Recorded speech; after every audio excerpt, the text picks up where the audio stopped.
축복이라는 제목으로 말씀을 나누면서 야곱의 12 아들들이 자신의 분량대로 적절한 복을 받았음을 알게 되었습니다. 따라합니다. 돌아가야 하는 인생. 야곱은 3차례에 걸쳐서 자녀 손들에게 축복하였습니다. 제일 먼저 요셉에게 축복하였고, 두 번째로는 손자 에브라임과 므낫세를 위하여 복을 빌어 주었습니다. 그리고 마지막으로는 모든 아들들을 불러 모아 그들에게 축복을 하며 하나님의 뜻을 전했습니다. 이제 아들들은 그 축복의 내용보다는 이것이 하나님의 뜻임을 인정하고 받아들여야 합니다. 그리고 자신을 돌아보아야 했습니다. 중요한 것은 앞으로 이들이 그 축복대로 하나님의 뜻을 이루어 드리는 것입니다. 지난주에도 우리가 좀 다루었지만 저주 같아도 오랜 세월 후에 우리가 전심으로 하나님의 뜻을 구하다 보면 그것이 오히려 복이 되는 일이 있음을 알게 되었습니다. 그것이 야곱의 12아들 12지파에게 주어진 사명이었습니다. 오늘 우리가 읽은 본문은 야곱이 이제 모든 자녀손들에게 축복을 마친 후에 자신이 죽은 후 아들들이 해야 할 일들을 부탁한 내용, 부탁이라기보다는 명령한 내용입니다. 따라합니다. 가나안 땅 선영에 함께. 29절 읽어봅니다. 그가 그들에게 명하여 이르되 내가 내 조상들에게로 돌아가리니 나를 햇사람 에브론의 밭에 있는 굴에 우리 손조와 함께 장사하라. 아멘. 선영이라는 것은 할아버지, 아버지, 조상들이 묻혀있는 무덤을 이야기합니다. 당시 가나안 지역의 무덤의 구조는 자연적이든 아니면 그 돌을 인공적으로 파내었던 간에 굴 안에 가족을 함께 안치하는 형태입니다. 그리고 굴 입구에 돌로 막은 그런 모습이죠. 요즘 가족 납골당과 같이 가족들이 함께 모여일 수 있는 일종의 합장 개념입니다. 그런데 우리가 대화 중에 이번에 아버님 어디로 모십니까? 하면 예, 저희 선영에 모시려고 합니다 라는 말을 할 수가 있어요. 이거는 정확한 표현이 아닙니다. 선영이라는 것은 무덤을 얘기한다 그랬죠. 그러니까 이번에 돌아가신 아버지를 선영에 모신다고 하는 것은 우리 조상들과 같이 묻는다는, 합장한다는 얘기예요. 그러니까 그때는 예, 선산에 모시려 합니다 라는 표현이 더 정확한 것입니다. 선영은 뭐다? 무덤을 얘기하기 때문에 선영에 모신다는 표현은 맞지 않는 거예요. 그러나 이제 이 가나안 땅의 무덤의 구조를 보면은 선영에 모신다는 말이 거기는 정확합니다. 왜? 무덤문은 하나요. 그 안에 판에서 여러 부의 시신을 안치할 수 있게 되었기 때문입니다. 애굽 땅에도 묘지를 쓸 만한 곳이 참 많이 있었을 것입니다. 그러나 야곱은 반드시 고향 가나안으로 가서 할아버지와 또 아버지가 묻혀있는 선영에 함께 장사해 줄 것을 명하고 있어요. 왜들 이렇게 아브라함이나 이삭이나 야곱이 가나안 땅에 집착하고 있을까요? 전에도 한번 다루었죠. 가나안은 하나님의 언약이 쌓이고 또 그 언약이 확인되고 실현되고 다시금 그 언약을 주고 있는 매우 중요한 곳이기 때문입니다. 먼저 가나안이 누구인지 살펴보겠습니다. 몇 년 전에도 우리가 한번 다룬 내용이니까 복습하는 의미에서 우리가 한번 다시금 살펴보겠습니다. 창세기 9장 20절에 한 사건이 발생합니다. 창세기 9장은 무슨 내용이 나와요? 노아 홍수가 나오고 홍수 이후에 이제 이들이 땅에 내려와서 첫 농사를 짓고 노아가 거둔 포도를 가지고 포도주를 만듭니다. 그리고 그 포도주에 취해서 그만 벌거벗고 자는 거예요. 추태를 부린 것이죠. 둘째 아들 함이 그 모습을 보고서 두 형제에게 조롱조로 알리게 되고 결과적으로 노아는 망신을 당하게 됩니다. 깨어난 노아가 함이 자기에게 한 일을 알고 저주를 하는 거예요. 그 저주 내용이 9장 25절 26절에 나옵니다. 함께 읽어보겠습니다. 이에 이르되 가나안은 저주를 받아 그의 형제의 종들의 종이 되기를 원하노라 하고 또 이르되 셈의 하나님 여호와를 찬송하리로다. 가나안은 셈의 종이 되고. 약간 이상한 게 있지요. 함이 아버지 망신을 줬으면 함을 저주를 해야 되는데 가나안을 저주를 하는 거예요. 무슨 의미일까요? 아마도 성경학자들은 이렇게 해석을 합니다. 먼저 손주인 가나안이 할아버지의 모습을 보고 아버지에게 알렸을 것이다 라는 것이죠. 그리고 웃으면서 할아버지를 조롱했다는 것입니다. 함 역시 들어가서 확인하고 아버지를 덮어드리지 않고 오히려 형제들에게 떠벌림으로 인하여서 함 대신에 가나안이 저주를 받았다 이렇게 풀이를 하기도 합니다. 어쨌든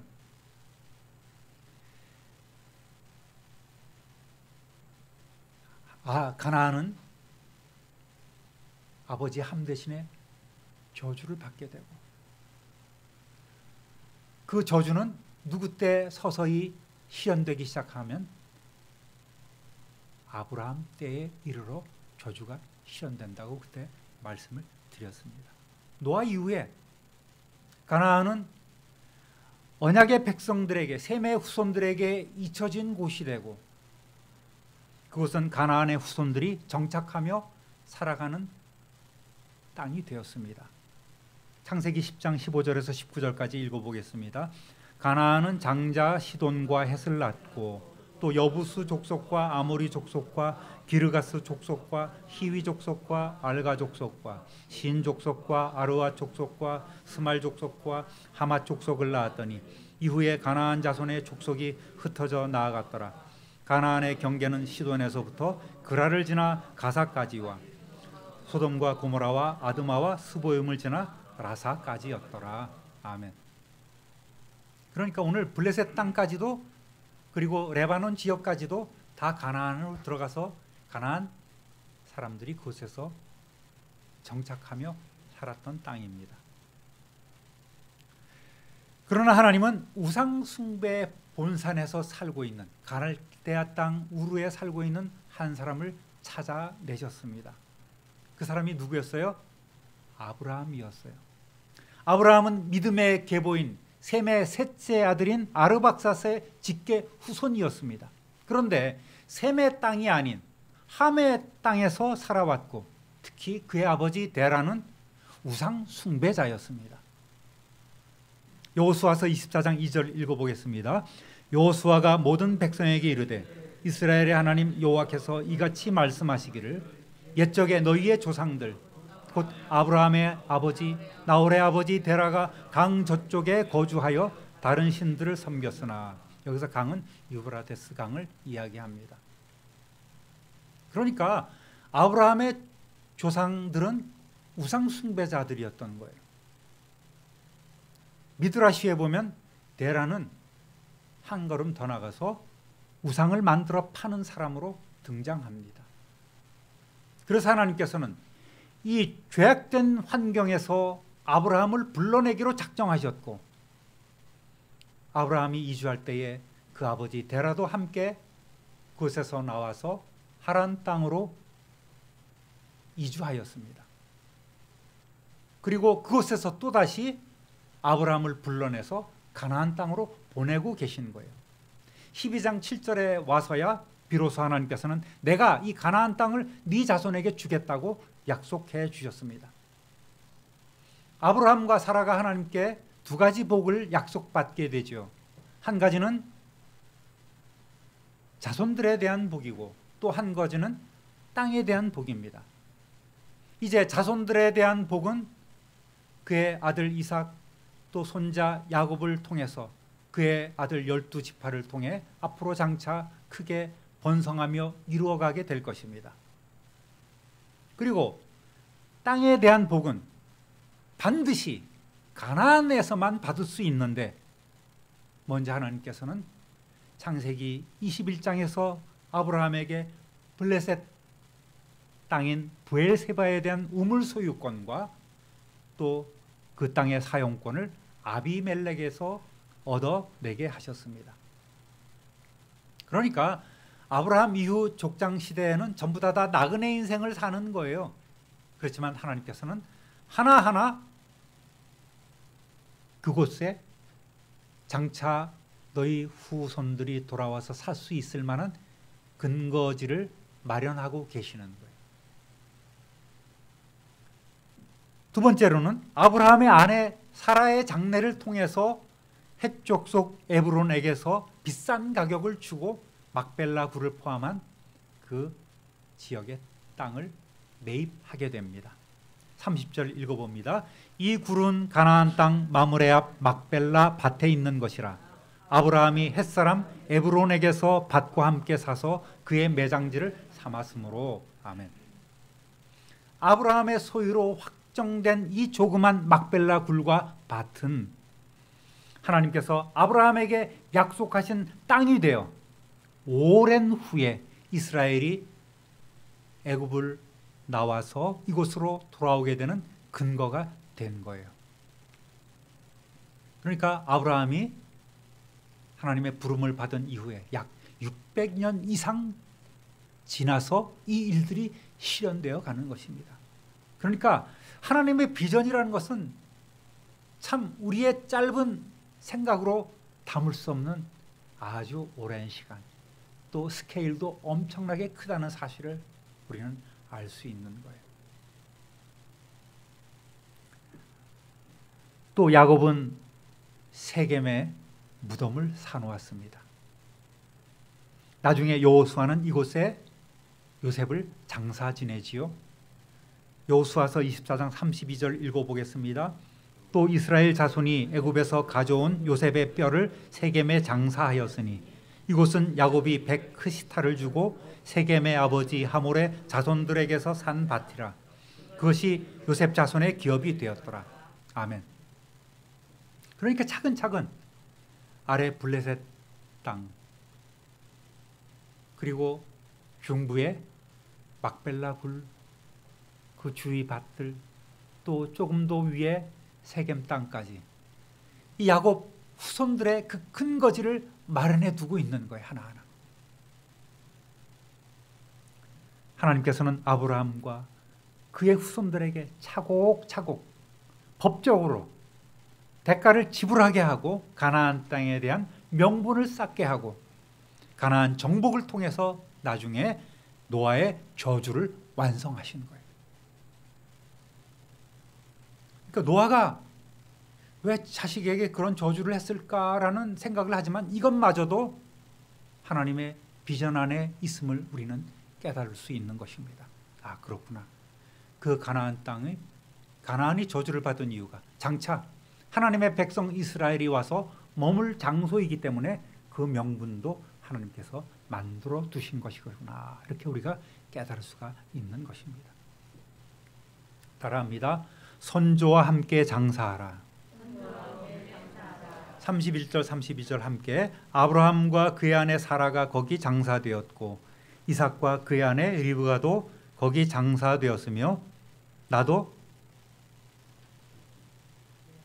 레아를 그곳에 장사하였노라. 이 밭과 거기 있는 굴은 햇사람에게서 산 것이니라. 아멘.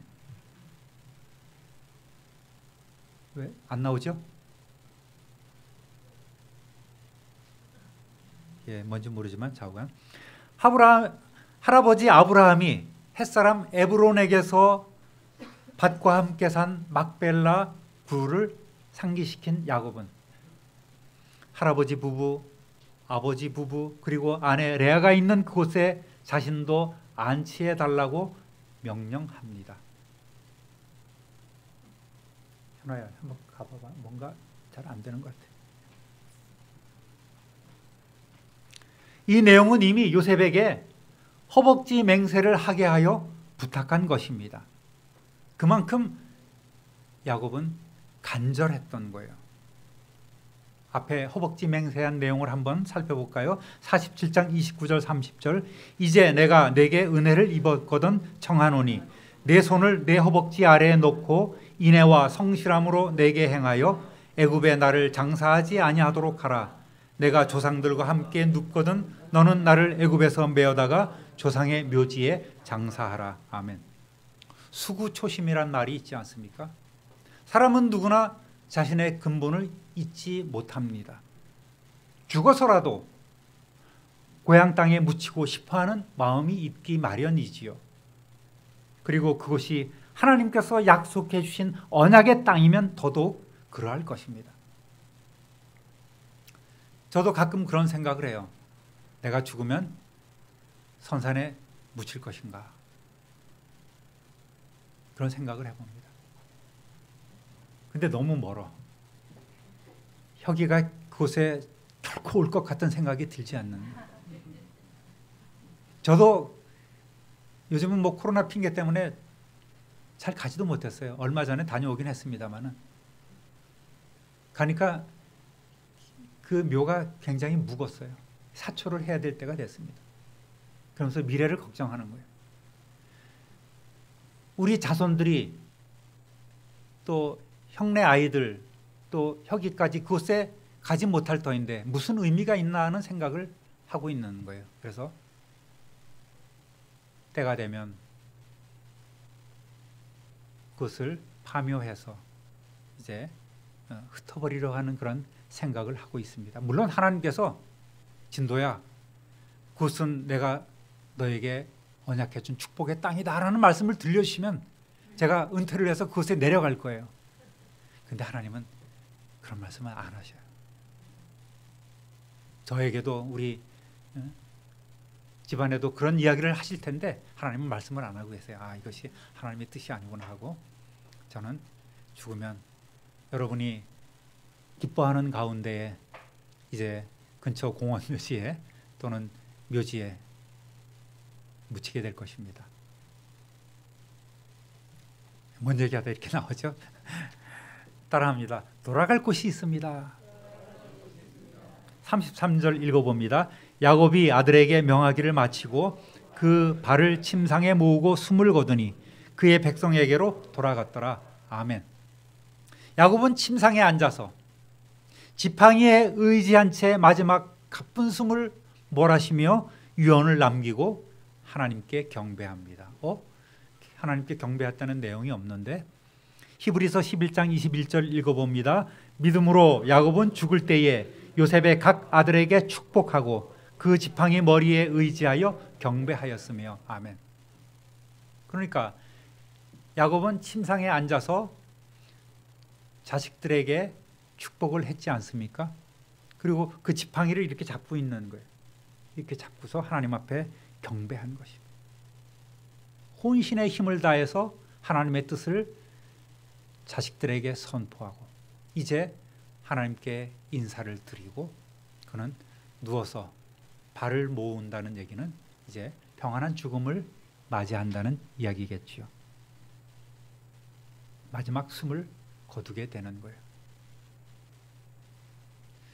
우리 작은 어머니가 돌아가셨을 때 그러한 모습을 봤습니다. 평생 혼자 사시며 수절하셨죠. 그렇지만 저 또 우리 집사람, 우리 아들들, 식구들, 또 우리 혁이 사촌들까지 다 와서 그 절에서 임종을 한 거예요. 기도를 해주고. 그러니까 참 복된 죽음을 맞이하셨다 이렇게 생각을 합니다. 야곱은 본인의 고백처럼 투쟁하듯 참으로 험악한 세월을 보냈지만 요셉을 다시 만난 후에 17년 동안 꿈같이 행복한 노후를 보낼 수 있었습니다. 그리고 죽음만큼은 자식들이 보는 가운데 평안하게 맞이했던 거예요. 사랑하는 성도 여러분, 우리 인생은 한 번 죽도록 하나님의 정해진 그 법칙에서 벗어날 수가 없습니다. 전도서 7장 14절 세번역 성경으로 읽어봅니다. 좋은 때에는 기뻐하고 어려운 때에는 생각하여라. 하나님은 좋은 때도 있게 하시고 나쁜 때도 있게 하신다. 그러기에 사람은 제 앞일을 알지 못한다. 아멘. 굴곡진 우리의 인생이지만 우리는 한 치 앞을 내다볼 수 없는, 당장 오늘 이후 내일의 우리의 삶도 알지 못하는 존재이지요. 앞일을 알지 못하는 우리는 그러니까 매일매일 종말을 사는 인생인 것입니다. 지혜가 있는 이들은 반드시 우리의 죽음 이후에 하나님의 심판이 있음을 생각하면서 세월을 아껴야 하는 거예요.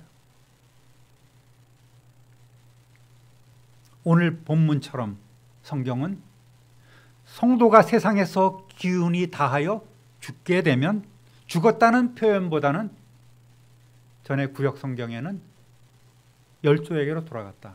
우리 새롭게 개역개정 성경에는 그의 조상들에게 또는 백성들에게로 돌아간다는 표현을 하고 있습니다. 돌아간다는 말은 그러니까 그저 흙으로 왔으니 흙으로 돌아간다는, 땅에 묻힌다는 말이 아닌 것이죠. 우리 모두에게는 우리의 믿음의 선조들이 기다리고 있는 영원한 본향, 돌아갈 하늘나라가 있는 것입니다. 그러니까 우리는 죽음조차도 참 소망이 되어야 합니다. 찬송가 479장 우리 3절만 한번 불러볼까요? 돌아갈 내 고향 하늘나라.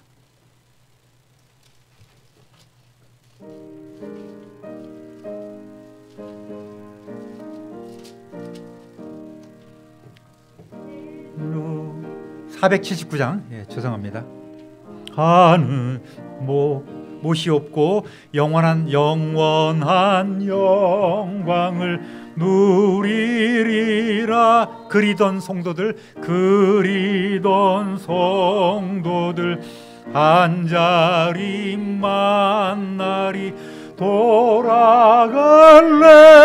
고향 하늘나. 다시 한번 날 구원하신 주 못이 없고 날 구원하신 주 못이 없고 영원한 영광을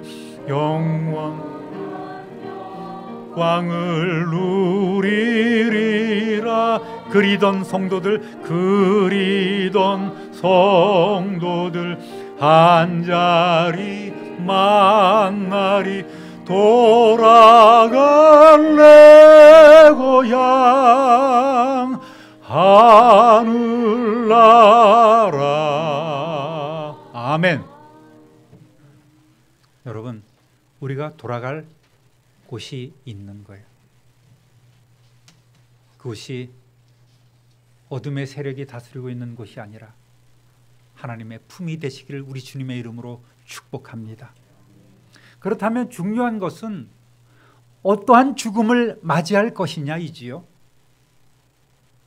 그래서 웰빙도 중요하지만 요즘은 웰다잉이란 말을 많이 사용합니다. 잘 죽는 것도 사는 것 못지않게 중요하다는 말입니다.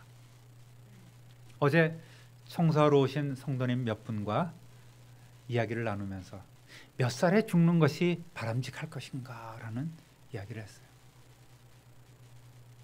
그래서 몇 살이면 좀 아쉽긴 하지만 그때가 좋을 것 같다는 이야기를 하십니다. 수긍이 갑니다. 그렇지만 저는 건강하게 또 기도하면서 사명 감당하면서 또 자식들에게, 주위 사람들에게 폐 안 끼치고, 너무 욕심이 과한가요? 하나님이 정하신 그때까지 우리 모든 성도님들이 오래오래 살아가시기를 주님의 이름으로 축복합니다. 그저 염려가 되고 자녀들이 조바심을 내고, 이상한 게 우리 전에 어르신들이 많았잖아요. 그런데 한 분, 두 분씩 다 요양원에, 요양병원에 들어가시더니 거기 들어가면 나오기 참 힘든 거예요. 관리 자체가 그런 거예요. 거기서 운동을 잘 시켜주지 않습니다. 그들은 그저 침대에 그저 누워 있는 것이 그들이 그 관리하는 사람들의 편한 거예요. 그러다 보니까 움직이도록 이렇게 잘 하지 않는 것 같아요. 운동을 시켜주지 않는 것 같습니다. 그러다 보면 자리 보존하고 기저귀 갈아차다가 떠나는 것이 우리 인생이란 말이에요. 그런 인생을 원하십니까? 여러분, 기도 많이 하셔야 돼요. 다시 한번 강조해 드립니다만 기도 많이 하시고, 여러분에게도 자손들이 둘러 임종하는 가운데 자녀들에게 복을 빌어줄 수 있는 그렇게 아름답고 평안한 죽음조차도 기쁨과 감사가 되는 참 소망의 시간이 있으시기를 우리 주님의 이름으로 축복합니다.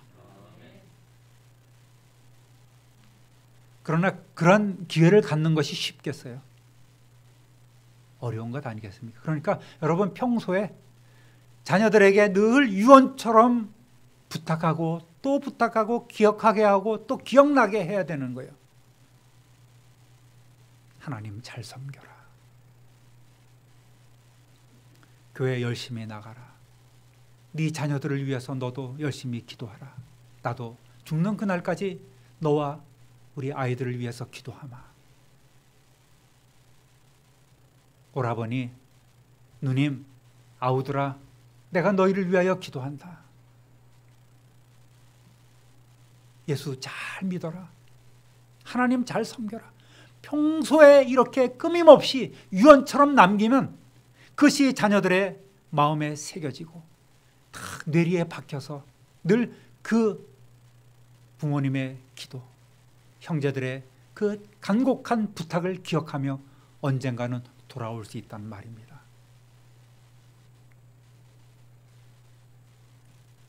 사랑하는 성도 여러분, 오늘 이후로는 이제 더 힘을 내서 하나님 나라 위하여 열심히 일하며 이웃을 섬기다가 후일에 생명 거둘 때에 성도들이 하나님께 예배를 드리며 이렇게 귀한 만남을 주신 하나님을 찬양하며 감사하며 또 우리의 죽음을 아름답게 추모하는 삶이 되시기를 우리 구주 예수 그리스도의 이름으로 축원합니다. 축원합니다. 축원합니다.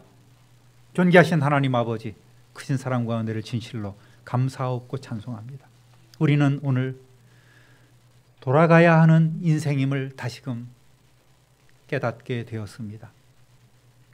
천년 만년 살 것처럼 고집을 피우며 살아가는 어리석은 인생이 아니라 매일매일 우리의 죽음을 준비하는 삶이 되게 하여 주옵소서. 이것이 진정한 지혜임을 알게 하여 주옵소서. 야곱은 죽으며 조상들이 묻힌 선영에 자신을 장사 지내달라고 부탁을 하였습니다. 하나님 아버지, 그것은 무덤 자체를 이야기하는 것이 아니라 바로 믿음의 선조들이 기다리고 있는 곳임을 저희들 다시 한번 알게 되었습니다. 우리도 우리의 믿음의 선조들이 기다리고 있는 그곳으로 갈 수 있도록 우리를 강하게 주장하여 주시고 성령으로 동행하여 주시며 우리뿐만 아니라 우리 자녀들도 아름다운 죽음에 대해 생각하며 그 죽음을 준비할 수 있는 지혜자들이 되게 하여 주옵소서. 돌아갈 내 고향 하늘나라를 오늘도 소망하며 살아갑니다. 우리를 주님의 능력의 손으로 붙잡아 주시고